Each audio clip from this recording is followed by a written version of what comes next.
hiding something only makes children more curious. The moment you tell a young one that, okay, you should not do this and not explain the reason why, there are high probability that the child will try and explore that Yeah. behind. Hi everyone, greetings of the day. We are very glad to welcome Mr. Arijit Ghosh on SELIN Talks, podcast initiative by SELIN, scholars, educators, leaders, international network. Yeah. So the narrative, the communication with the younger generation has to change. It is not about moral policing, but for younger children is let's discuss together. We need to understand that how to cut out the noise from social media. He has a proven record of designing programs in developing business in India and also in Nepal. He has experience in designing and leading a large scale student learning outcome assessment in government schools. He has experience in policy advocacy in India with countries like Nepal, Vietnam, Taiwan, Myanmar, Kenya, Nigeria, and Zimbabwe. He has worked with organizations like UNICEF, NCRT, MacArthur Foundation, KPMG, and UNESCO. A very, very warm welcome to Mr. Arijit Ghosh today on SELIN Talks, podcast initiative by SELIN Club.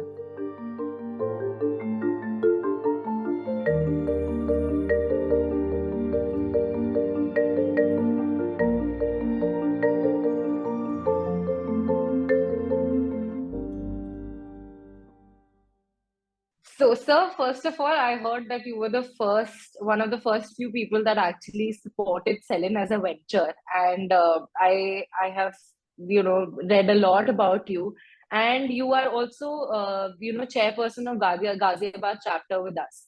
How does it feel with the whole? How do you feel about the venture? How has it been as a chairperson of the Ghaziabad chapter and everything in between? If you could just brief us about it. Sure, sure. So thank you, Shruti. As I said, that I'm immensely grateful for the selling team for having me over, not only for this podcast but also as part of the selling chapter.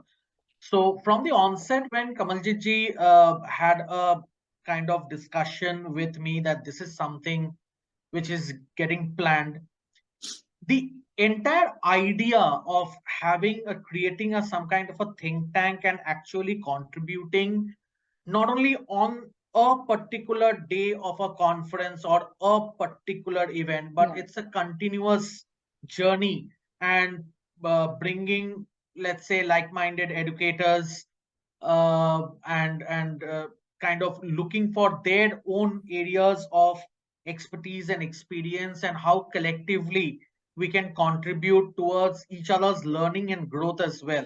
I think that's the best part of the Celine chapter. I attended the first inaugural meet, which The happened in Agaz. Delhi. Yeah, Yeah. where many of the other chairpersons were also there in and around Delhi. So the Delhi, Noida, Gurugram, Ghaziabad, those Right. people were there. I was completely amazed and awestruck by the diversity which was on that particular day visible. Yeah. So there were experts maybe only on pre-primary education. They were Yeah. experts on global education. They were experts. They have done a lot of work, let's say, on teacher development and teacher Yeah. support. So these are very critical areas, and with India being currently in a very very interesting stage with regards to the education, I would say domain. I Right. think this is fantastic when we have such experienced and wonderful thought leaders. And kudos to the team for bringing all of us together under one platform. Now, I personally am looking forward to the real work getting started. I Yeah. understand that still there are certain chapters which are under formation and creation. In the So making. what Yeah. all of us have also kind of requested on that day is, yes, there should be a proper agenda. There should be an agenda-driven conversation taking Yes. forward, not very generic. Because I'm sorry, but like many other educators, I also get to uh, either be a part of several conferences as a Yeah. speaker or sometimes as an audience as well, with all due respect, it all looks great on the day of the conference, but what are we taking back? Right, So I right. think Selene is one excellent initiative where there will be really everyone, every single individual, not only the chairperson or the mentors or whoever you call them, but every single individual or participant will be able to take back something, and Of that course. adds to the richness of the entire experience. Thank you so much. This is very, very kind of you. Also, you have been, you've been advocacy. You've been part of the policy advocacy in various countries like Nepal, Taiwan, Myanmar, and Nigeria and all. How was it like? And is there anything that these countries could learn from India, or India could either vice versa? How has it been, and what is the differential liners or markers that we have? Yeah. So I want to put one thing at the onset so that there is no misunderstanding on the context of it. So I Right. got an opportunity to work with the education policymakers of these countries while I was with the British Council, where I was the Okay. head of school programs for British Council. And these sometimes the education ministers, or let's say prominent school leaders or other people from the ministry, these used to come to India as part of an education exchange program. Right. Okay. Right. Right. So there were some of the British Council led programs which they got really interested, and then that's how Mm-hmm. we kind of supported them with the hows and whats that we are doing, and Oh, kind of helping them with that as well. I would say the most deep ingrained work which was done was with Nepal, when they were doing okay. their entire curriculum reframing. So they were Okay. remapping their entire curriculum. And we did some amount of curriculum related work in India on the basis of the integrated learning at that time. This, I don't know, Right. it was 2015, 2016, Mm-hmm. those years I'm telling you.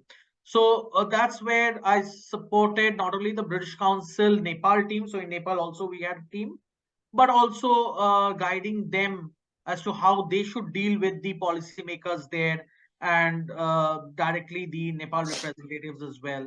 So again, what I mean to say is for different projects, these different countries had some questions or seek support from Okay. British Council India. Like for example, Taiwan and Vietnam were really amazed by the kind of collaboration we were doing, means British Council was doing under its International School Award program. So they Wow. wanted to learn a lot about that program, which incidentally I was leading. So Oh, we explained to them what we do. We made them visit a few schools, speak to the right. teachers, basically as a guide. And then Mm-hmm. it's very nice on the Vietnam government at that point in time. They had made International School Award a kind of compulsory for all schools. Oh, Now, okay. this Wow. is this is easier said than done for a Of country course. like India, Yeah. absolutely on the basis of the numbers that we bring on board. Okay, Yeah. so it is easy to do a bottom-up approach, sorry, a top-down approach in a smaller country. But in a country like India, it always has to be some pilot at a local context, and then see how it works, and then go to The a fragments larger of it, scale. right? Yeah, so that is Right. what Right. I think India as a country has always been doing, and Of I course. firmly believe that's the right way to do, because Mm-hmm. otherwise you are putting a huge number of students on stake. Okay, so Yeah. if by chance a certain program doesn't perform as per expectation.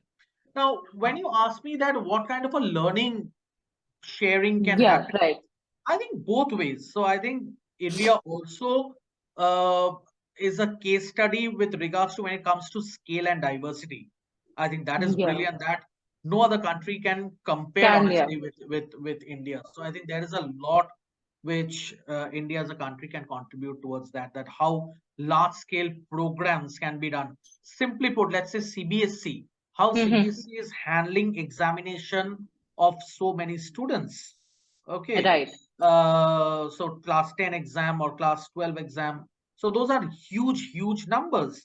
In fact, Of course. it is many times more than the population of other countries as well. Right. Okay, Yeah, of so course. the student count giving the exam. For smaller countries, again, it is easier to, I would say, to measure impact. You get to see what changes you are bringing to the entire population on the basis of certain new change or policy driven program which you bring into effect. uh, that is an easier way to measure impact, because you know it is kind of controllable and remedial when you take into account.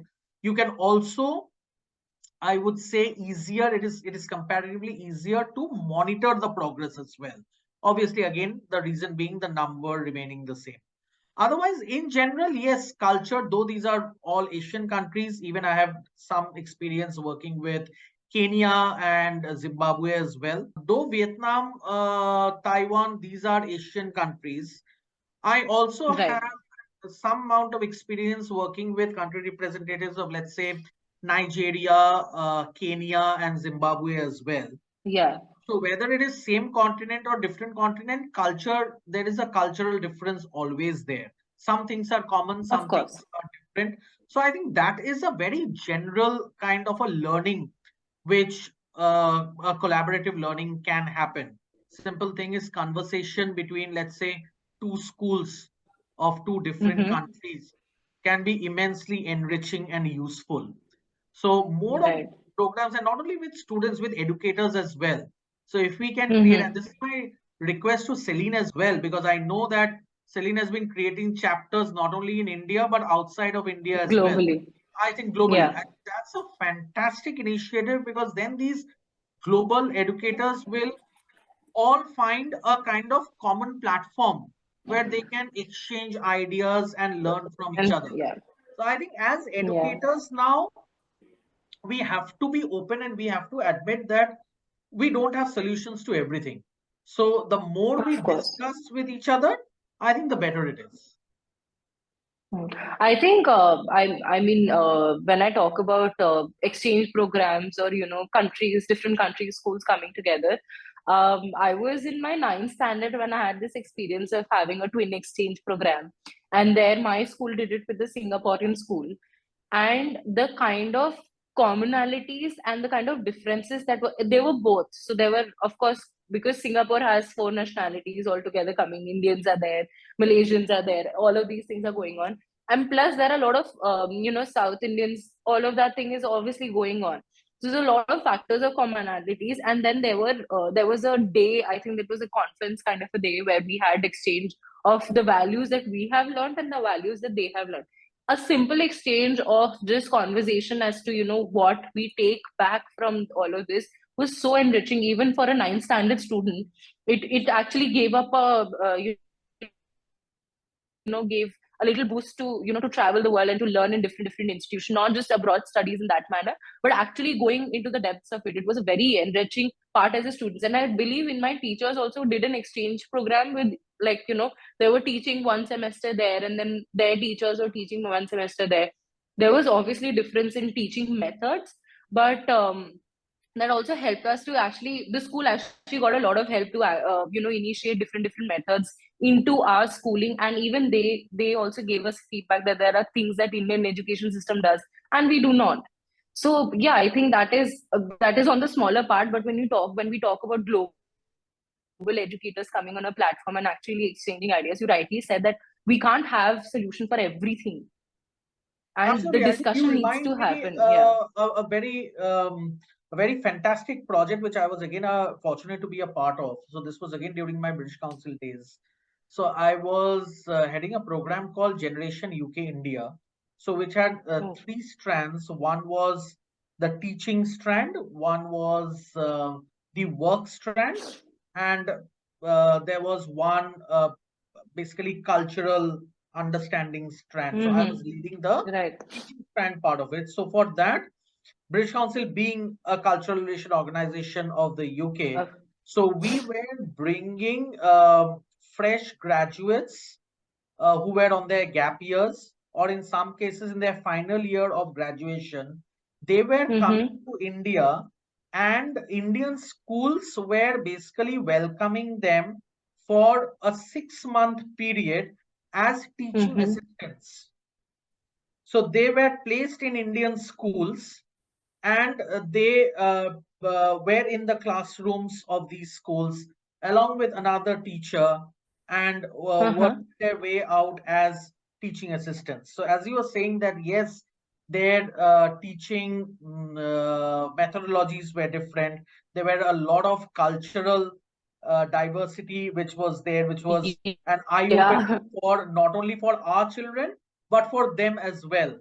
So that was a fantastic, fantastic program I was a part of. So my Yeah. basically the initial job was to interview all these candidates who were coming from the UK. So I went on to a Right. whirlwind visit to the UK, visiting all the countries, all the four countries, and taking interviews of these students. So it was a fabulous, fabulous experience. Yeah, I can imagine. I mean, just even talking to different nationalities of people, and even in India, even if you don't talk about abroad student exchange programs, or even that, even in India, there is a vast diversity. Obviously, we are the nation of diversification itself. The first year, I Yeah. remember we got more than 100 UK students coming and teaching in Wow. Indian schools.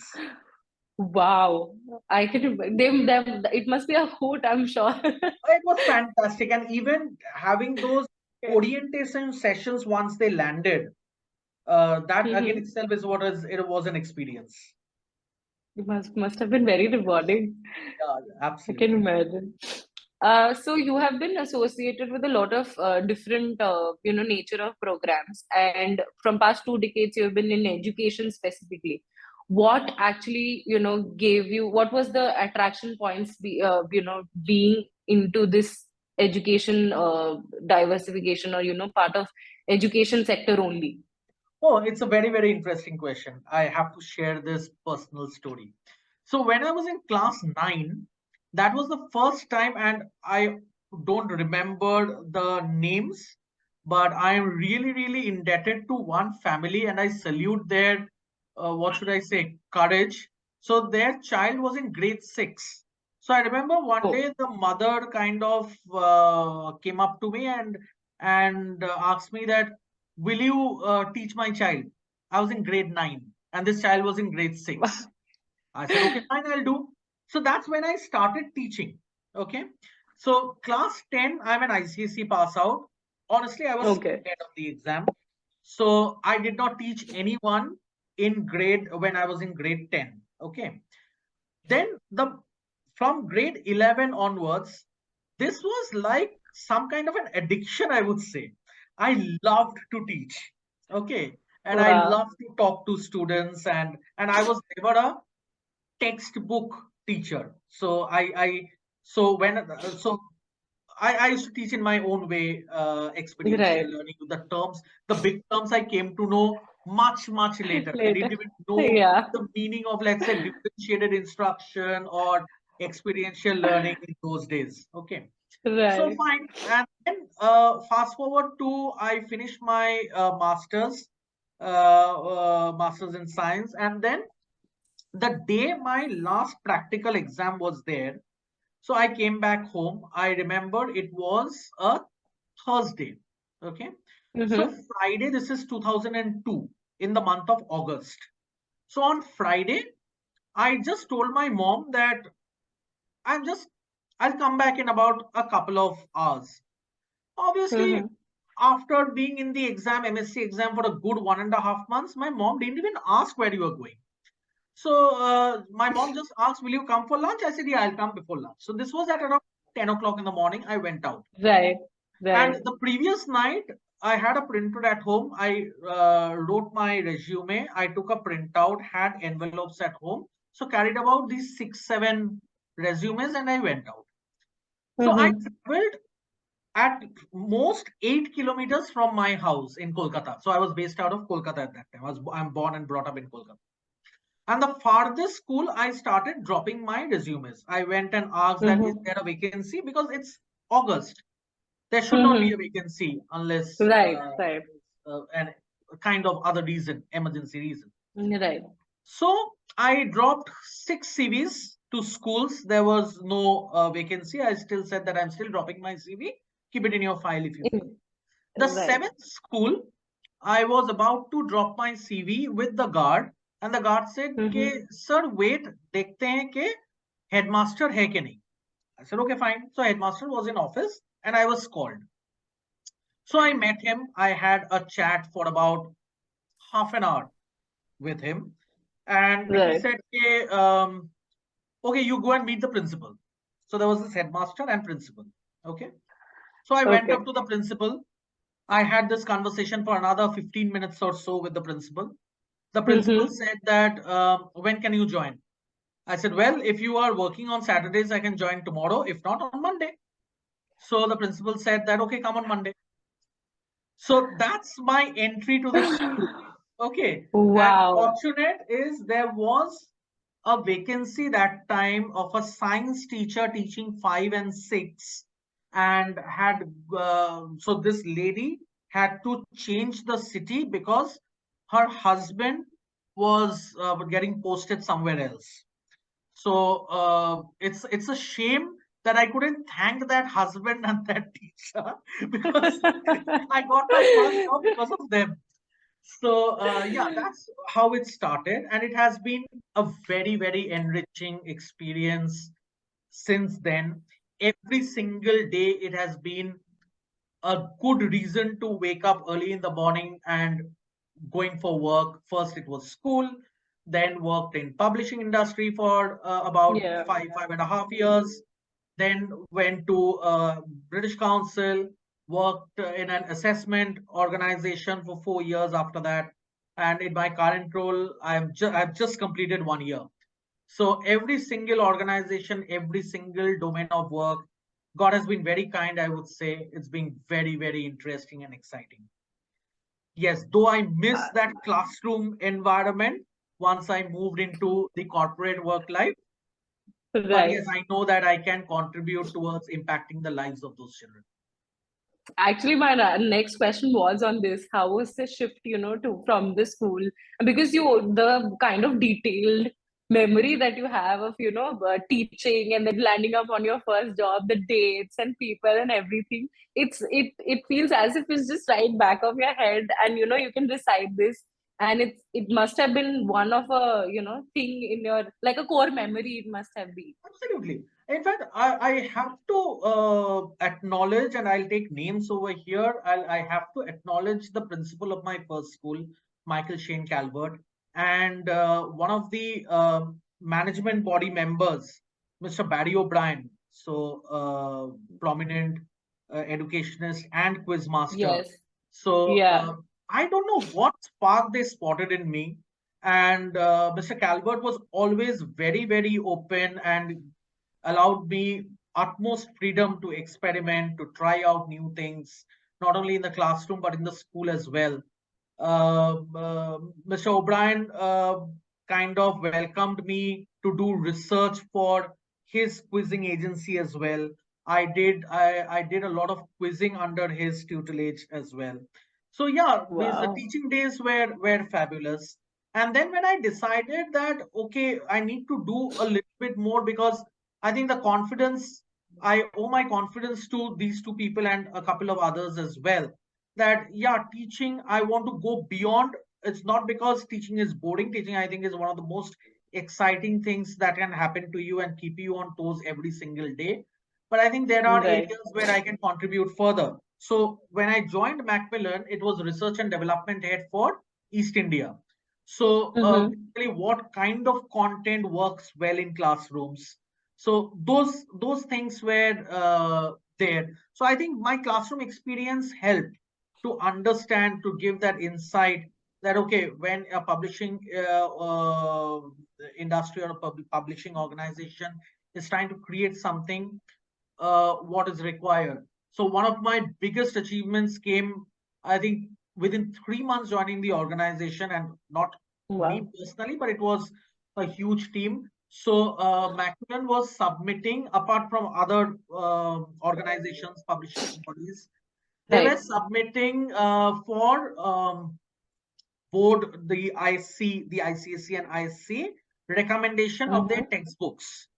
So class 12 IC kind of took up Macmillan book. The name of that book was Hughes, Hues, and that book got prescribed during that time. So my contribution was basically getting the questions made, because the pieces were obviously from prominent authors and everything. The curation of the book was done by the editorial office in Delhi, but obviously you had to make questions.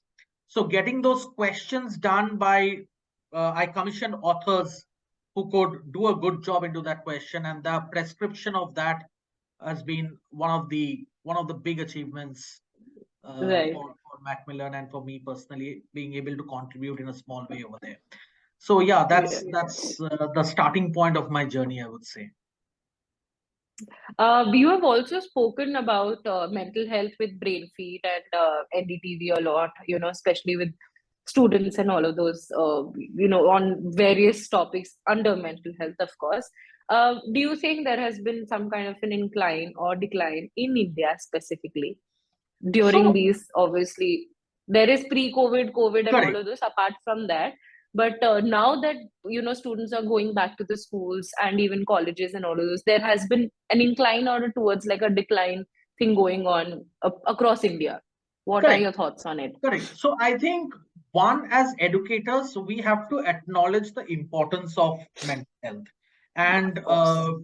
over the past few months, I would say, let's say immediately after COVID, the point that now every conference or every education fraternity is talking about it is a sign that yes, people acknowledge that this is important. Okay, it is It is. only restricted to marks. There has been enough number of researches which show evidence, which provide an evidence that yes, a positive mental health naturally increases or improves the academic standards of children. Okay, so I think Right. the point that we are talking, we are discussing, and we are looking out for solutions as to how to kind of support children, support teachers in the classroom to spot and observe and then take action itself is a positive sign. Number one, I think it is still Right. very early to say that whether it has inclined or declined what we want to achieve as an outcome. But Mm-hmm. the important point over here is its continuity and not letting your guard down. Okay, so Mm-hmm. some global organizations are doing some fabulous work in this Yeah. field. So Yeah. I'm personally associated with two organizations which you would like to name and acknowledge. One is an Indian organization called Mind On, who are mainly working with primary grade children. They have a fantastic mental wellness program. They have these your kind of journals for students, as well as some meditation Okay. videos for teachers, which they can be a part of. And then there is an organization from the UK which is called the Persona Education UK. They have created a whole Okay. persona life skills framework where they have mapped 22 life skills. And this is for students of 13 Wow. years age plus, because their idea is in the adolescent stage, more of the teenage years, more peer pressure comes in. So a lot Mm-hmm. of stress happens at that point in Right. time. So I think both these organizations are doing some fantastic work. So I'm sure are many other organizations as well, like Of Life course. Skills Collaborative is doing fantastic. Okay. The Teacher Foundation, in fact, Maya Menon is one of the most respected educationists in this country. They are doing some amazing work in this area as well. So yeah, I think it's very glad that not only globally but in India as well, organizations have started acknowledging and working towards that. So just a quick thing, what we are Right. doing in our Right. schools is we not only train our teachers in the aspects of social and emotional learning, but we have a very Mm-hmm. strong value system embedded into our schools, which we call SPICE. So SPICE stands for S stands for, it's an acronym actually. Spice. Yeah, SPICE. So Mm-hmm. S stands for sustainability, P for possibility, I for integrity, Right. C for collaboration, and the last one, certainly not the least, which is at the core of everything that we do, E stands for empathy. So that is where it starts Right. with regards to our It does. social and emotional taking care of these children. And not only children, why should I say children? All stakeholders, the teachers and the parents and everybody. So yeah, I think it's too early to say, but Yeah. I think I'm positive that things are moving in the right direction. It had to start somewhere. It was, It I had to think, start long somewhere, and it due has started. for a, yeah. And Yeah. also, if you see the It was a long due, global and document, the national documents, the yeah. policy documents which has come up, the national education policy talks a Mm-hmm. lot about mental well-being and mental health. Yeah. The Yeah. NCF, early childhood care and education, also talks on those lines as well.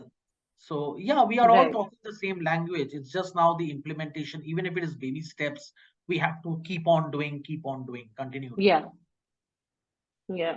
And focusing on, especially like, from the early age has been, because a lot of us, when we see even like my generation per se, like we never had a consideration of empathy or Correct. mental health or peer pressure. Lot of things that we never understood back in school. Like it was happening, and we were kind of in that sense that there was a lot of peer pressure. There was a lot of there were bullying happening, people were supporting it, there was not much of sirf marks ke piche everybody was running, okay, this becomes a head girl, this becomes a head boy, everything was based out of marks and all. But when I see like students, even my younger brother and sisters, their school, their colleges have put in a lot of efforts to make sure that they are indulged in different kind of activities, not just books and textbooks. Apart from that, they have something called mental health day every once a week, and they have activities wherein there are these counselors in the institution as well assigned to talk about it and everything. I think the major thing is let's just talk about it, because a lot of times when I think in the daily basis, I sometimes think, oh, this was a thing.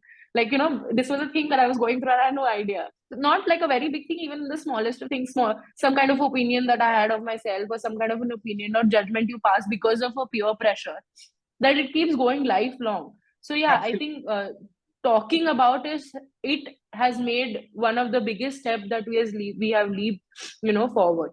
true. Social media plays a very very big role, in my opinion, on mental health, be it parents, be it kids, even in their teenager and everything.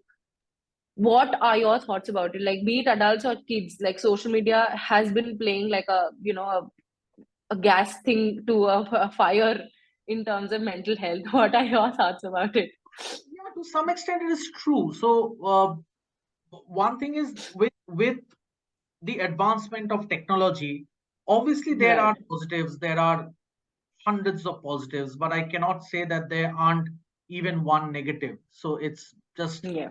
two sides of the same coin. So that's why you have Yeah. to be more careful as to where you are heading, and that's how this additional support is required to be given to these young generation of today, because information is everywhere. So possibly Right. my daughter, who is now 7, and myself, so both of us have access to the same information. So it's how you want to play around with that information, how you want to analyze it, see the truthfulness behind it. So again, it's a classic Right. case of either the glass is half full or half empty. Half. So i think Yeah. i think that education is something which we need to give to our students. There, I don't agree with one Right. step of idea which some people do possess, that let's not expose them at an early age.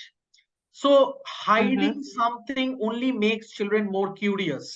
Curious. Yeah. Yeah. The moment you tell a young one that okay, you should not do this, and Mm-hmm. not explain the reason why, there are high probability that the child will try and explore that Yeah. behind. Yeah. So the narrative, the communication with the younger generation has to change. We need to Mhm. understand that how to cut out the noise from social media. You Yeah. see these ample reports of, let's say, social media brutal trolling, not only of the kind of Celebrities. superstars and the celebrities, but also even common people. If you just Yeah. kind of randomly read out the comments on a professional platform like LinkedIn, Yeah. you'll be aghast to see that just as if there is one small point of error mentioned somewhere, that gets glorified rather than kind of ignoring that and understanding the pulse of the conversation and putting across your point. It is a Yeah. race. I feel that everybody has to prove that I am right, you are wrong. Yeah. So I think Yeah. as social media users, uh, to all adults and all the users, I think we need to curtail this idea that there is no fight, no, there's no race that you are right Yeah. and the others are wrong. So the Yeah. moment we keep it as a collaborative and not label or start judging people, because we need to understand that in a country like ours where there is so much of diversity, so much of different ways of upbringing, without understanding Yeah. or knowing the context of the other person, it's very easy to make a judgmental Yeah. comment or label. That always is Yeah. not right. In fact, in most of the cases, it's not right. You will be wrong in what you are making a comment. Yeah. If we can all be an educated user of social media, I think social media is fabulous. You can use it very, very constructively and in a positive manner. Means invariably the first couple of comments you will see that, by the way, this is not right, this was this. And in a Yeah. kind of sarcastic manner, if you have to give that feedback, right, reach out to that person in the private window, na, directly. Yes. That you have Yes. made Yes. this, I spotted this particular But error. listen. Maybe Yeah. you can edit this. Why Yeah. Yeah. expose that to that extent? Yeah, if you really have an idea to help people, if your intention is to It's help. as yeah. Yeah. I think it is as it's a lot of berating and belittling things that are being. Correct. That's the negative side of the this thing. But I think social media of good, outreaching platforms, and Absolutely. a lot of people Absolutely. thrive through social media. They're earning and all through social media. There are so many Specifically, businesses running mainly on social media. just not even the common any yeah yeah yes all business now that time when small businesses back then have become very good kind of businesses, especially in retail. Realize about and all of these things have taken the level of marketing, especially. So yeah, I think that's the best part that I have seen with my friends also. I think one of my colleague, not a friend, she used to make candles part time. It was Oh, her hobby, and then she started posting and everything. She crossed I think 1 lakh in revenue within 5 days of actually monetizing it. So it was super. like, okay, now I can do this. Maybe her passion started coming out. Yeah. Super. Yeah, yeah, So her absolutely. passion started coming out, and it was such a nice journey to see. Now she's collaborating with these celebrities and superstars. Yeah. Last but not the least, the question that I was asking is like, what is this one advice that you have followed and you have implemented that has given you, so you have gained something out of it? And what would be that, one advice that you would ask people, especially the younger generation, to follow, and they will for sure get, something out of it? Super. It's a fantastic question, in fact.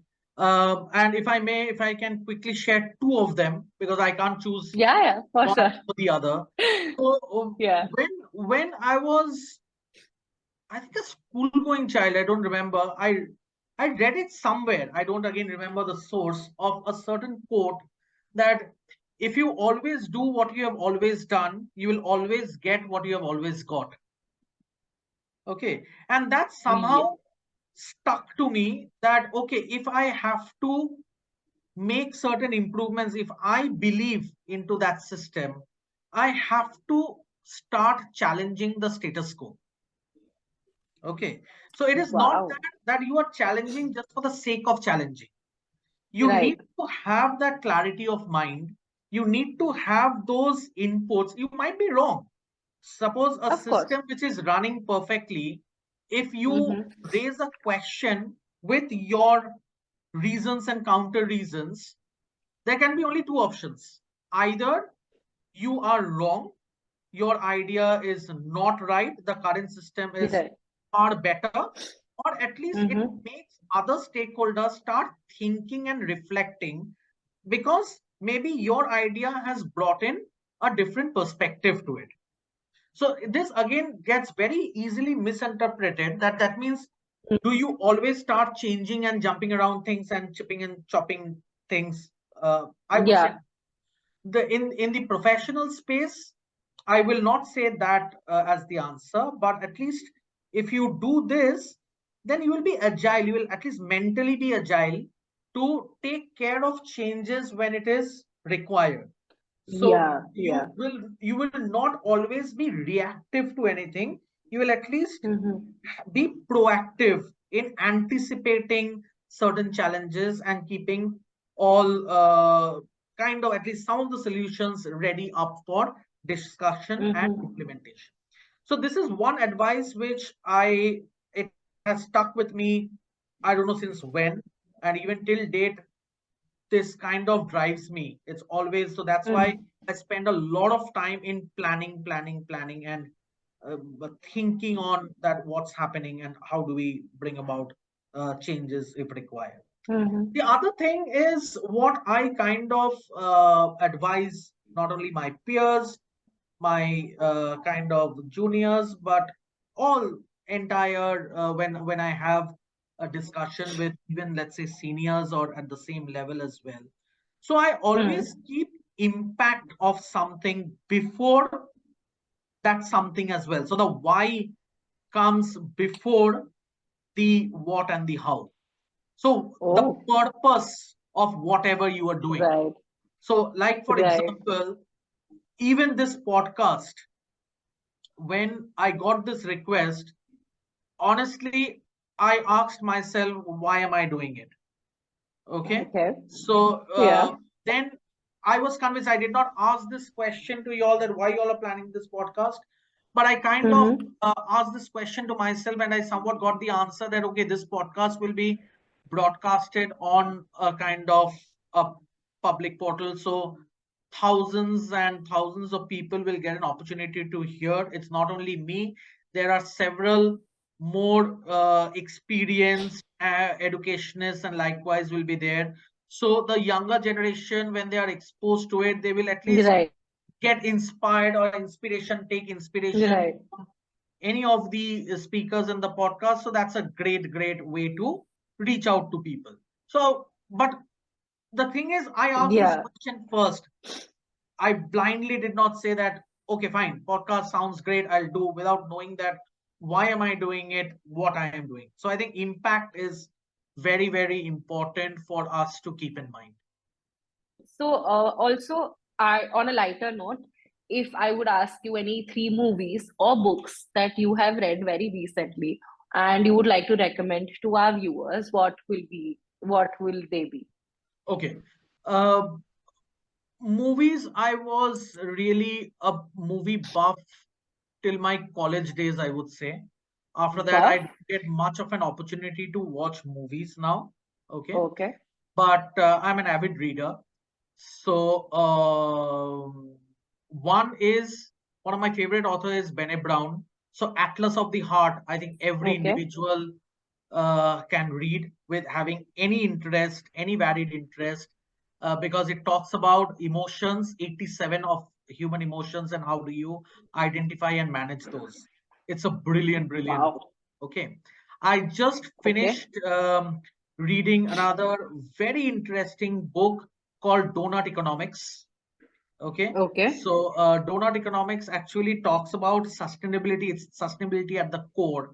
And it is actually the the basic idea from where the SDGs were born. Okay, Oh, so it says it shares like a shape of a donut, that human existence is there only in the middle layer where the bread of the donut is. feelings are. If there Yeah, is yeah. any shortfall towards the whole, there is a problem. And then if there is an extreme usage of something as well, then also there is a problem. So you have to Mm-hmm. balance. So it challenges the notion that always development is defined by GDP. So according to the book and the Mm-hmm. theory, it is not, which many of the Right. economists in modern times are saying, that Yeah. you have only one planet Earth and a limited resources. So you keep on Right. increasing the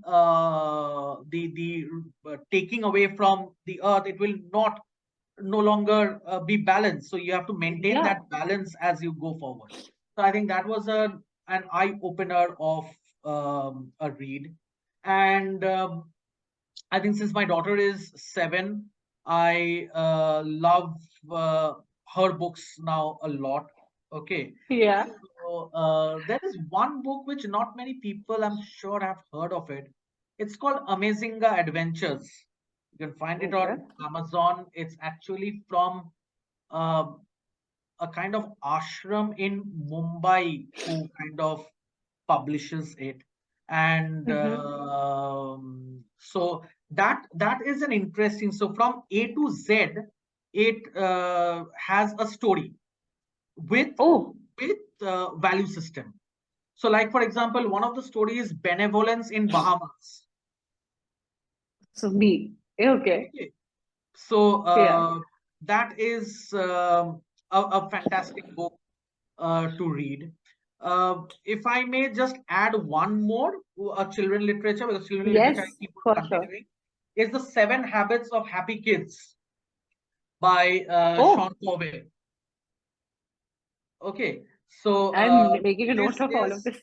yeah, so this obviously we all know about the adult book written by Stephen Covey. Okay, so Sean Covey is Stephen Yeah, Covey, yeah. and he has picked up the seven habits, the same seven habits, and he has written in for to the child. So how the child should take care of the seven habits. Again, a Right. brilliant, brilliant. So yeah, these are some I of think this is my the first time I'm recommendations. hearing about uh, all of the four Okay. and the movie buff. So movie I'm for sure going to, earlier I only restricted myself. So I'm not a too much of a Hindi movie person. So I Mhm. kind of watched English movies. So first it was, means without any selection I used to watch. Then it came down to only the Oscar nominated. Then it came to Oh, only Oscar winners. And now I think movie has slightly oh. gone out of the system. So it kind of narrowed down and then Yeah, it it has was narrowed out. down. Yeah. Nice, nice. Just like, while you were talking, I thought of it. Bollywood or, Indian cinema, this thing, there's a lot of conversation about how the dialogue delivery or the languages that I use and all of these things kind of, impacting the child's mind, and they're getting exposed to a lot of different languages and slurs and, all of those things. Do you think there should be uh, there is a rating, of course, but there is everything, since everywhere is available and everything. But do you think like a legit thing and it is kind of impacting in a major manner more than we know? So I ask you a counter question, if I may. So Okay. Yeah. is movies the only place from where these dialogues are getting exposed to the child? No, not at all. So that's the Not at answer all. to this. So why are we only putting, taking or dragging the movies and industry to court? So it's very Right. important is have those conversations, the parent conversations with their children of what is right. Right. What I said earlier, Mhm. it is very difficult to hide things from today's children. The moment you tell Very them, true. okay, don't watch this movie, so maybe he or she will not get a chance to watch that movie.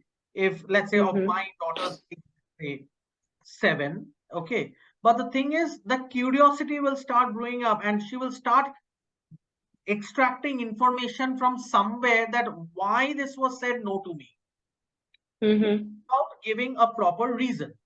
So that is very, Right. very important. The conversation is very important. I am all Yeah. game for technology.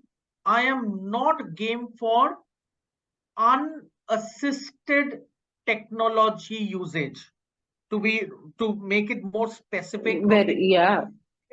watching TV or movies, or let's say browsing the internet as well.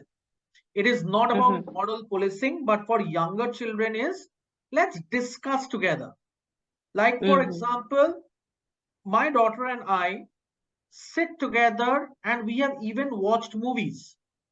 We Mm-hmm. have watched, so we have watched Lion King, we have watched, let's say, Finding Nemo. All of those movies we have watched. We have Right. watched Moana. So those movies we have watched, okay, but it's together so that any wrong Mm-hmm. message doesn't go misunderstanding or misinterpretation doesn't go. We also have Right. watched documentaries, let's say Discovery, Animal Planet, BBC Earth. So we have watched Mm-hmm. those documentaries as well. So some of those obviously shows hunting, preying, but you have Yeah. to make them understand because they are reading about plants, animals, habitats, Yeah. herbivore, carnivore, omnivore. But the thing is, you have to explain it the way they can take it. The moment Take it. you Yeah. even expose those type of content unattended, you don't know what interpretation they are making. So it is very important Yeah. to continuously converse with the child. The conversation has to happen. Yeah. I think that is the main agenda Yeah. altogether to, and the thing that you said, that unexposed, unterritorial usage of internet, I think, yeah, that the conversation needs to happen as to, okay, this is not right and why is it not right, or not now, kind of a thing. That conversation needs to happen. The curiosity, I think, makes it the reaching out to other sources and then interpreting how it is not and how it is, kind of giving the wrong message. Because nowadays I'm seeing there's a lot of ban on the movies, there are a lot of things that are going around, and a lot of times I keep pondering as to, okay, this movie is not fit for a child to watch. Obviously, we get that. But there is an A-rated thing that is going on there. There's a rating that has been given. But then, there are some people who want to ban the movies, who are protesting against the movies. So, yeah, it's a thing that, you always keep wondering as to what will be the solution of this. There is no end to it. I don't see any solution. I don't honestly understand the solution. Uh, True. what what would protests and all these vandalism bring at the end of Yeah. it? But rather, if I give you my daughter's kind of example, a movie which is, let's say, age 8+, she now knows it is Mm-hmm. not meant for me, knowing that she is 7 years old. So she comes and tells me Okay. that, Papa, can we watch this movie after 1 year? I said, yeah, sure. And I Wow. also don't kind of wipe that boundary because I know that problem that particular movie she can also watch, but I keep it as per Of rule. course. If it is Right. seen over there 8+, then do 8+. So she knows that any movie which is given U rating or 3+ rating, she can watch. So she's That also is so happy. I'm nice, also though. happy. So that's it.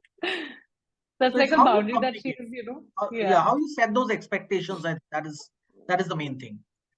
yeah. This specifically this interview has been very interesting, where we went through policy making and national, international thing, and towards a lot of things I think we have discussed, and it has been an honor, really an honor, Thank to you be so much. speaking with you. Thank you so much for taking our time and given, the very first few supports that we got for Selin. It is really, really such an immense power and love to you. Thank you Thank you, so Shruti. much. Thank you, Shruti. Thank you. Thank you very Thank much. you. Thank you.